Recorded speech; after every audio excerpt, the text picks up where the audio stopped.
Hi guys, mapakain na naman tayo ng alaga nating baboy, pati manok. Kasama ang makulit na bata na iyak kasi gustong magpakain at gusto din bumikbit ng dala ko.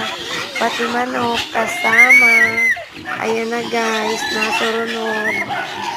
Papakainin na natin yung inahin. Ayan. Bawat pakain pala 1 kilo. Buntis na yan. Sugod pa yung mga anak. Ayan na guys. Pati manok nakikiagaw. Ayan. Tubig pa mo.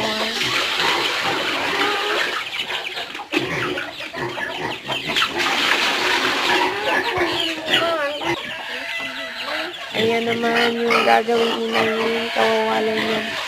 Palang dun sa ina. 1 buwan pa lang yan.